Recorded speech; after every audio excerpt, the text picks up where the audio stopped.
มาเพิ่มอีกจะโค่น3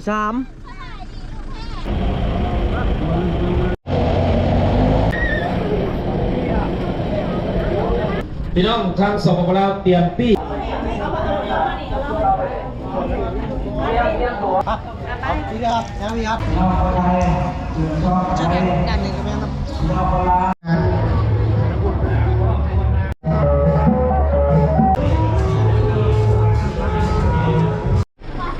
สวัสดีพี่น้อง FC ทุกคนวันนี้เดินทางไปบุญธาตุพนมทุกคนเลยปาติโตเต็มรถอาญะเต็มรถอาญะเอามาได้ยูทูบเลยถ้าพี่น้องลายเลยมื้อนี้ลายได้มาเชโน่นี่ก่อนไปเดินทางไปเชโน่ก็มีบ่เชโน่แล้วลายชวันยันเอาไปบุญวัดนี้หนูได้เราเรียนนั้นเยอะโอ้เดินทางทุกคนเริ่มเดินทาง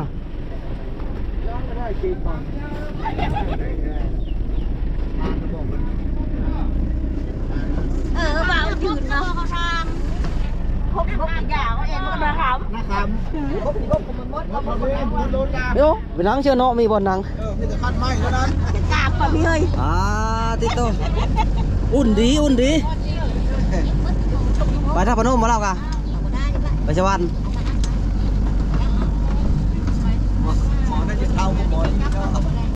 จอดรถเอาโค่นนี้ทุกคนเลยมาเพิ่มอีกจะโค่น3ตรงนี้ทางขี้พุ่นขนาดทุกคนเลยอยู่ที่นี่แล้วเต็มแล้วโอ้ยประคันถึงออกมาละอย่างนี้วะเงี้ยวโยนะงานเนี้ยลูกตัดสินละนี่ไอ้เนี้ยมาเลยเดินทางกะสมควรทุกคนเลยยามในช่วงนี้ขี้ฝุ่นเมื่อนี้ก็เริ่มอากาศเริ่มหนาวมาใหม่แล้วแอปเผาต่อ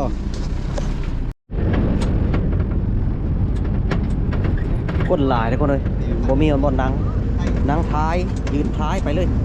โอ้ติดกี่พุ่น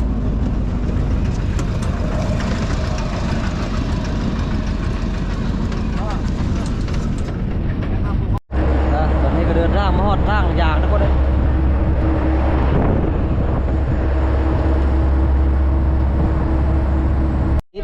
นี่ก็ซิปปาชิลิจี้ชื่อปาชิลิจี้ทุกคนทางม่วงไม่เบอร์เอาเข้ามาตัวมี10,000ต้มไปขายเขาได้ทำเลือกได้นะมาก่อนเอาเงินก่อนใจเย็นเช็ดเงินจะมีบาทเอาชิลิต้มคนได้นั่งเอาชิลิต้มไปขายคนได้เบื้องนั้น10,000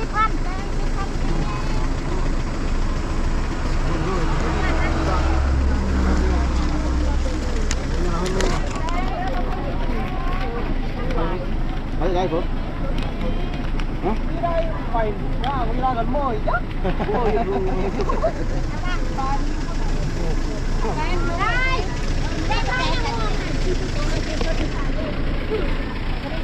อันนี้ก็ไปบุญเพราะคนลายเพื่อลงอ่ะแล้วก็สลายเสร็จพอแล้วกินยังไงกันนี่มามือยังยื้อตอนนี้เดินทางมาฮอดเซโน่ทุกคนขี่รถเซโน่ทีมผู้ลงเซโน่ไปสวรรค์ก็มีผู้ไปเว้งจันทร์ก็มี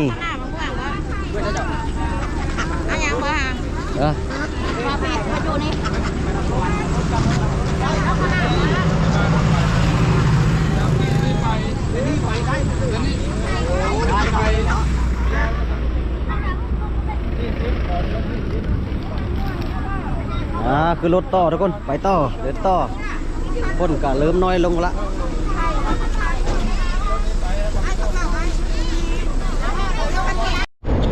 เดินทางต่อทุกคนนะ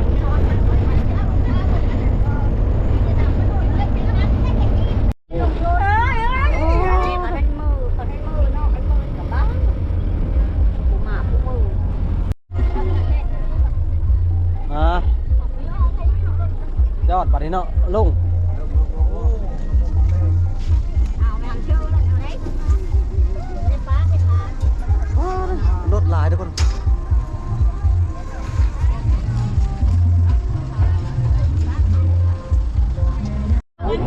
นะใจาย มาละ จ่ายเงินค่ารถพอทุกคนเลยพอ160,000 กีบ ผมละ160,000กีบไปครับเอาละเอาละบ่ ตอนนี้ก็ไปลงเฮ้อเนาะไปเนาะ แม่นเลยลงเฮอลงเฮอ ลงเฮ้อความเฮ้อ ยังลงนั้น ไปถ่ายเบาคุ้นไม่ถ่าย หาเลาะหาอยู่หากองกินก็ได้หากินข้าวก่อนความน้ำคลองได้ป่ะนี่ความไปฟังไทยตอนนี้ก็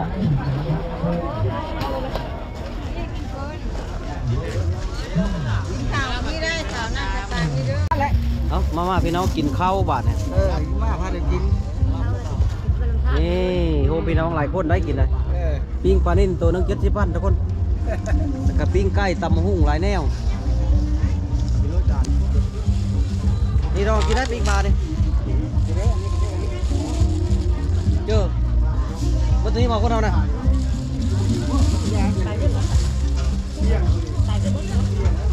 ไป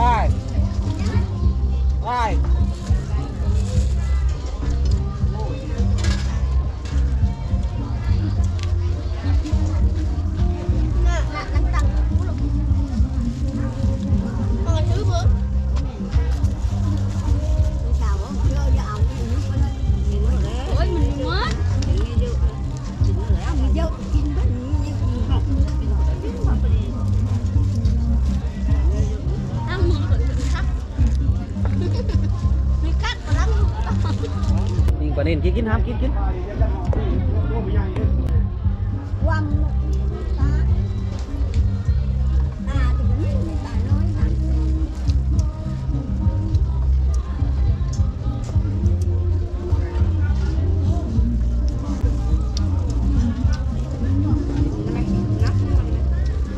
ว่าตัวนี้มันคนห้ามคืออะไรตึ๊บ จักปนนจักไปเช่นนั้นในเท่าไปหาน้ำกิน ห้องน้ำไปไหน จะจับแดงหรอ เลี้ยวไปเลี้ยวห้องน้ำเหรอผมหนักที่ห้องน้ำ น่ะน่ะมือวะ ตอนนี้กินข้าวอิ่มทุกคนเกมเดินทางลงเฮ้อบาท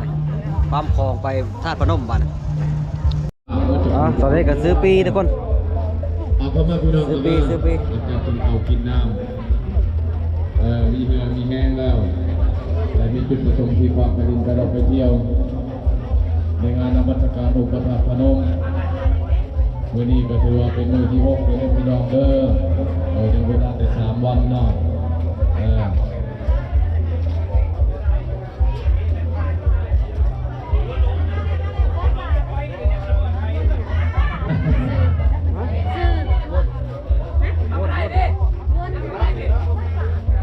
แล้วก็หอดทางลงของวันลงแล้วก็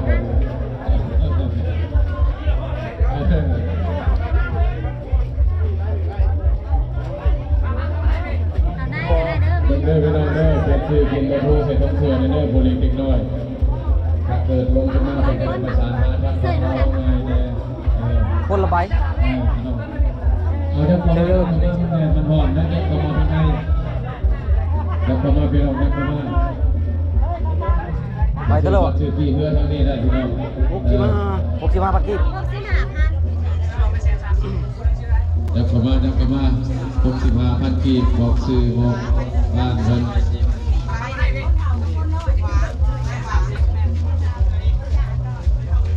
ทั้งเบื้องซ้ายมือว่างอยู่ด้วยพี่น้องเด้อทั้งเบื้องซ้ายมือว่างอยู่ตรงนู้น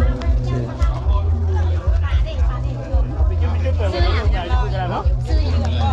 ทำสอนทำสอน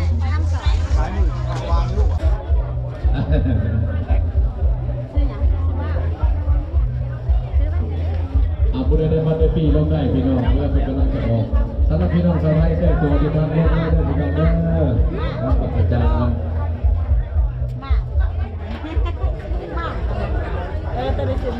65,000 กีบเก็บเงินไว้ได้พี่น้องเก็บเงินไว้เลย65,000 กีบต่อปี มันยังสิบนิ้วเนาะจะไป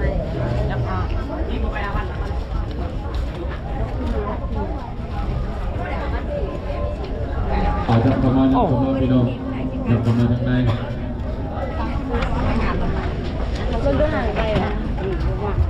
ครบแล้วบอกนะ30 เอาตัวแน่มาทางลงเลยพี่น้องเด้อสำหรับพี่น้องชาวไทย ชื่อหยัง ต้องช้า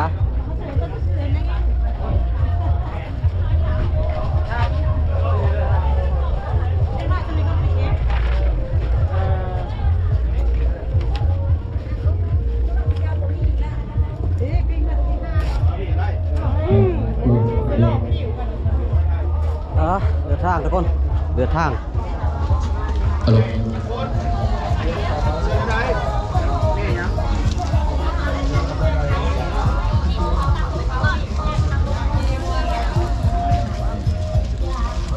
เอาเด้อพี่น้องเด้อท่านใดที่มีจุดประสงค์ความไปดินไปรอไปเที่ยวในงานนมัสการองค์พระธาตุพนม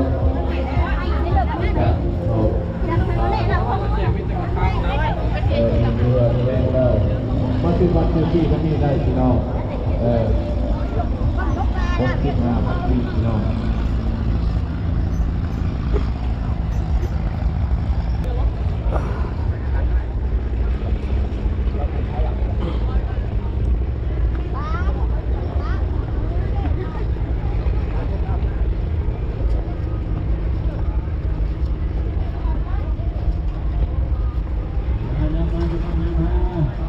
เล็กน้อยเสียค่าเรือเป็นคนละ10,000 กีบเลย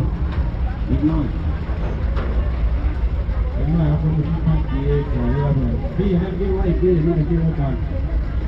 เก็บไว้ก่อนไม่ได้เสียค่าลูกอะไรคนละ10,000 กีบเอาไว้ให้มัน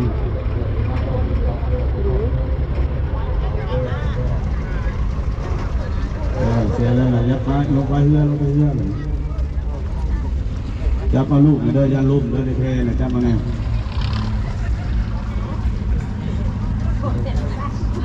มาตอนนี้เกมลงเฮือทุกคนเอ้ย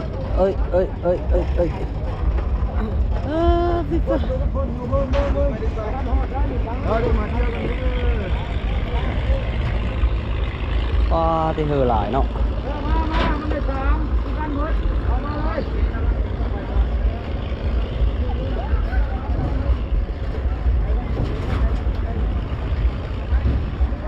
ต่อเลยป่ะ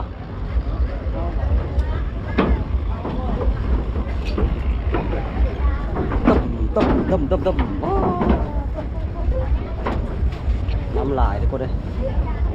ฮะ โอ้เย็นแล้วนอนแบบนี้ ฮะ เย็นแล้วคืนน้ำเลยวะ เตรียมออกเดินทางทุกคนไปธาตุพนมชิเลอร์ธาตุอยู่นะโอ้ก็เห็นแล้วทุกคนเลยพูนธาตุพนมปุ๊บก็เห็นปลายมันเลย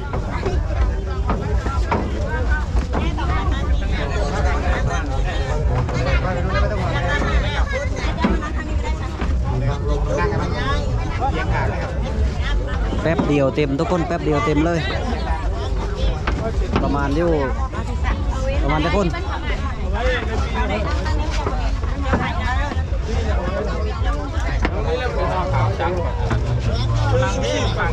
ประมาณ50-60ทุกคนเลยประมาณ50-60คน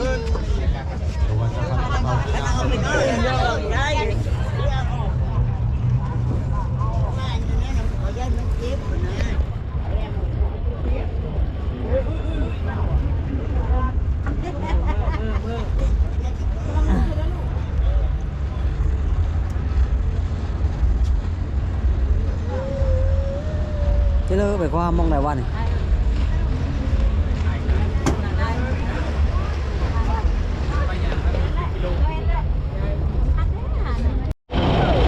ตอนนี้กำลังจะตัดเครื่องทุกคน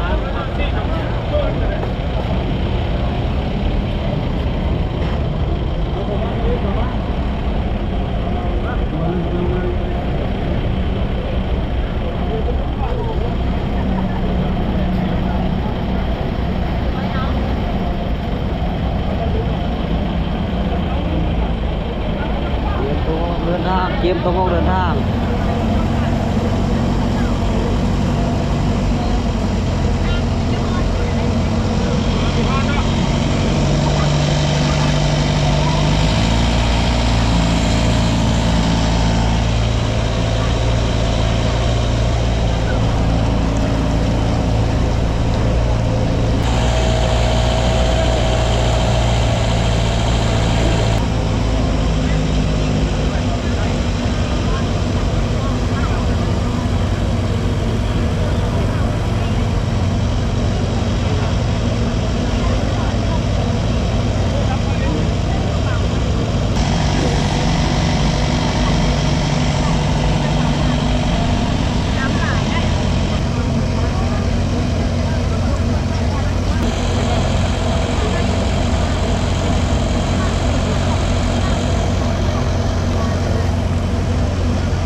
เที่ยวอะไรทุกคนเลยก็เห็นละเห็นแล้ว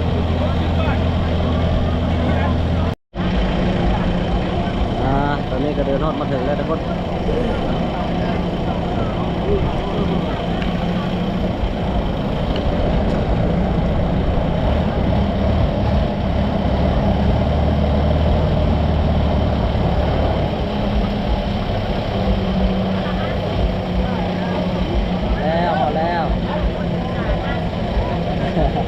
ไปก่อน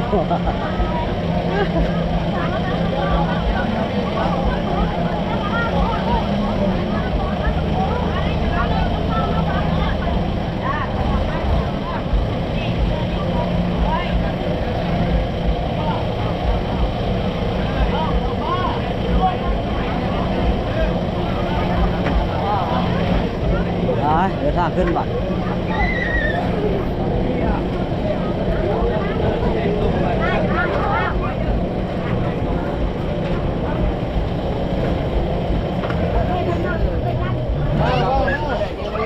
เดินไปเลยเดินไปตรง ไ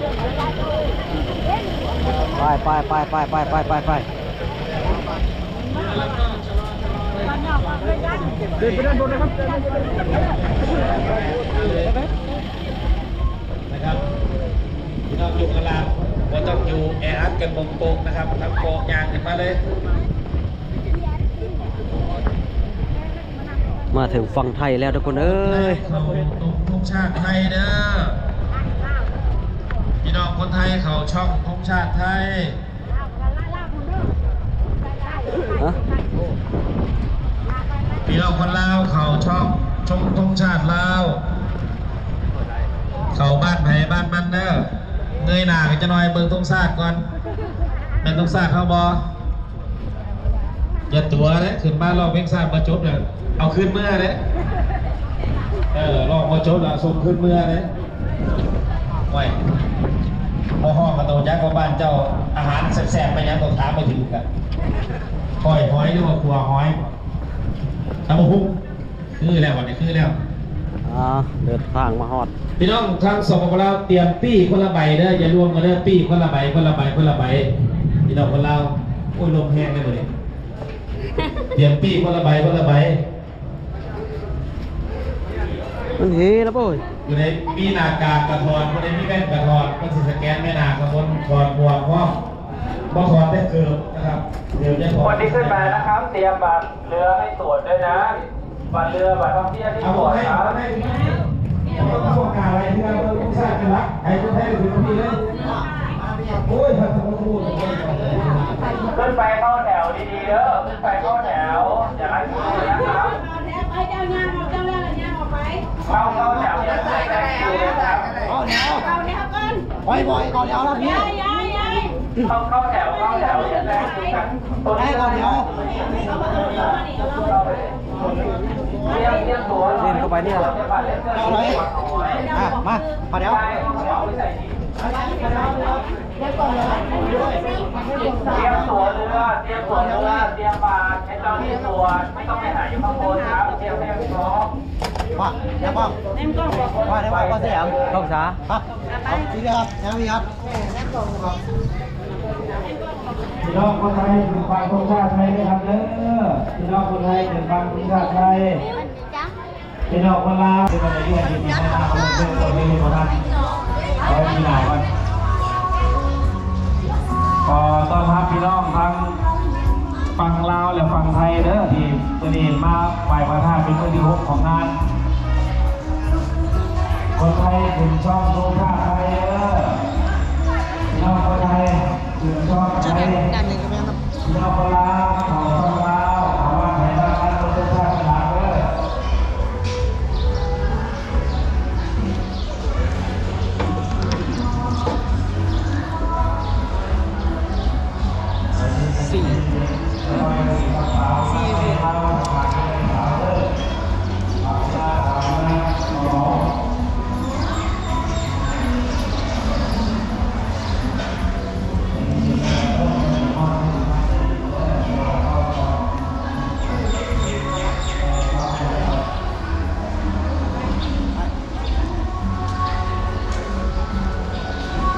มองนี่มาสิ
พี่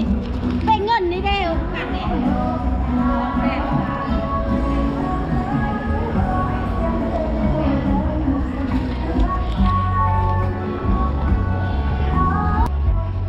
ผ่านจุดตรวจทุกคน เข้ามาพี่คนไทยฟังนี่เด้อ 100 บาท ไทยเปิดฟังนี่ครับ ตอนนี้กำลังเลาะเข้างานบุญทุกคน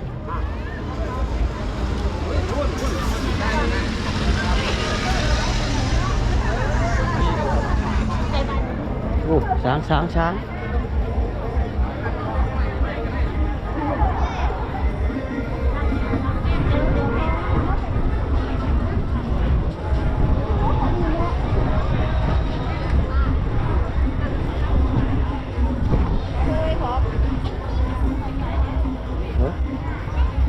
นี่ก็คือรยาน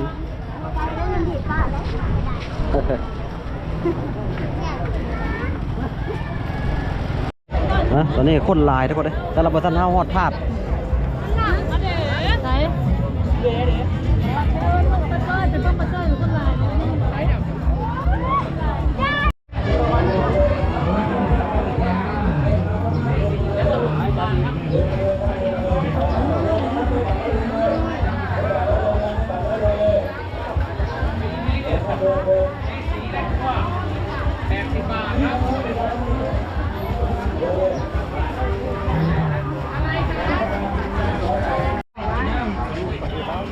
ฮอนอบเอาทุกคนเลยอากาศฮอน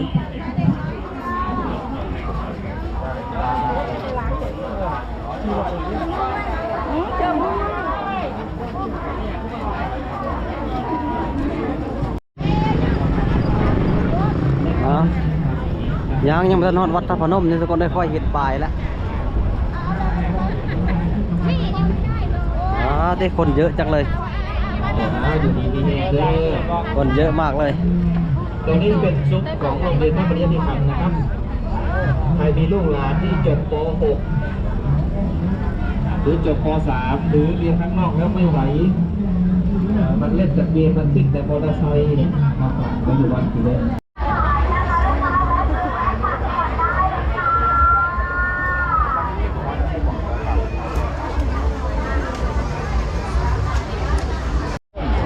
ตอนนี้ก็เดินมาฮอดแคมป์วัด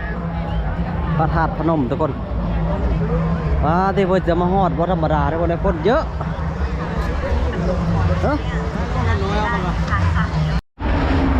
โอ้ยเจ้าคนเยอะ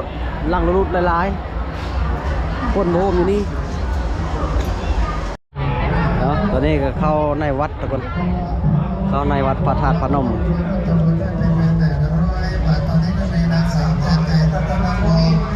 ขอแล้วก็ขอจากจังหวัดมุกดาหาร100 บาทน้ำดอกไม้นางสมทรัพย์พร้อมแล้วก็ขอจากอำเภอเมืองมุกดาหาร100 บาทนางศรีสวัสดิ์จากบ้านหลองแขนทอง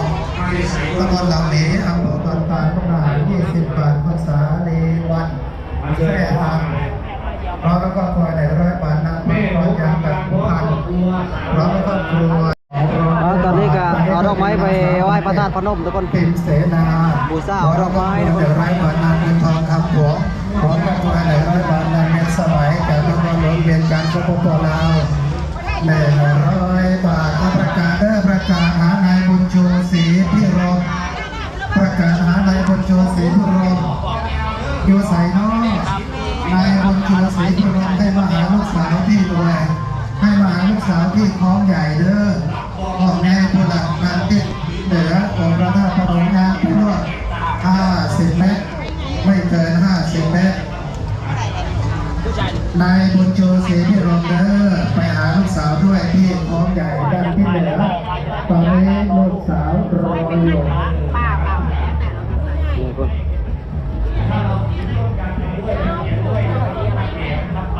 ประกาศอนุโมทนาตอนนี้ก็มีนายสนามมงคลแสนนายบัวพันธ์มงคลแสนนางสาวนิตยามงคลแสนครอบครัวมงคลแสนตอนนี้ตัวมาแสนตัวว่าผมได้พอลงเป็นที่เรียบร้อยแล้วเอาไว้แล้วกับบริจาคแล้ววันเส้น500 บาทต่อมาก็มีนางสาวทิติการชัยศาสตร์นายพงศ์ฤทธิ์ชัยศาสตร์นายทุกรุงฤทธิ์พันธ จังหวัดอุดรธานีร่วมทำบุญ200 บาทนายสมใจนายวารินนายสมใจนายวารินสวรรค์เทพจากจังหวัดนครราชสีมา100 บาทแล้วก็คนนางจินตนาพลชัยพร้อมด้วยครอบครัวจากจังหวัดสกลนคร100 บาทนางศรีทัศน์ถนนนาคจากบ้านดงบั้งไฟจังหวัดสกลนคร100 บาทพ่อทวีแม่งามเจ็ดมันเกี่ยวอะไรกับตาโน่นเนี่ยเนาะแม่ออกน้อยคือกันขนาดแม่ออกน้อยพร้อมครอบครัวบ้านเซ่บางเหียนแม่สองพ่อแม่สองตีสองวันนี้ก็เป็นเวอร์ที่เขากองงานเลยได้พี่น้องเด้อเป็นเวอร์ที่เขากองงานเลยพี่น้องในเทศกาลงานนมัสการพระธาตุประจำปีพศ2569วันนี้ก็เป็นเวอร์ที่เขากองงาน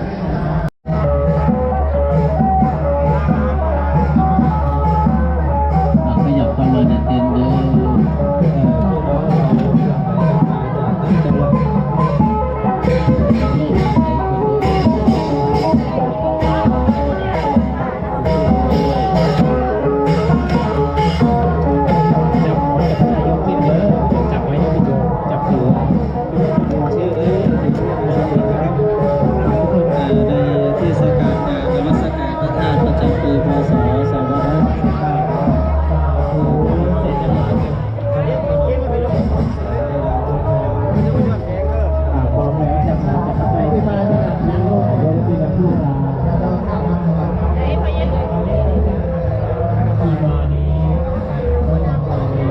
อันนี้ก็เว้นเห็ดออมดอกไม้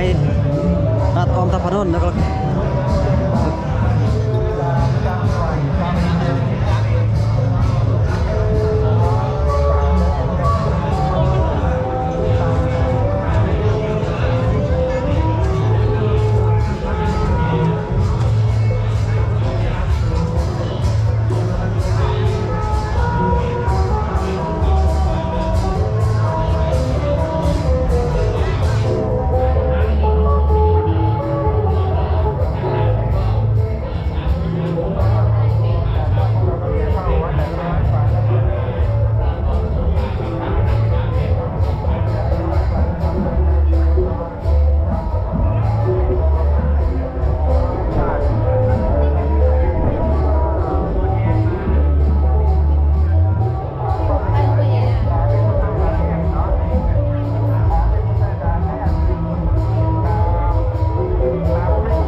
ด้วยความดีเพื่อประโยชน์และความสุขแก่ข้าพเจ้าและครอบครัวตลอดสิ้นกาลนานสาธุสาธุสัพพะโรธรรมวาสัพพะ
ก็ไหว้พระธาตุพนม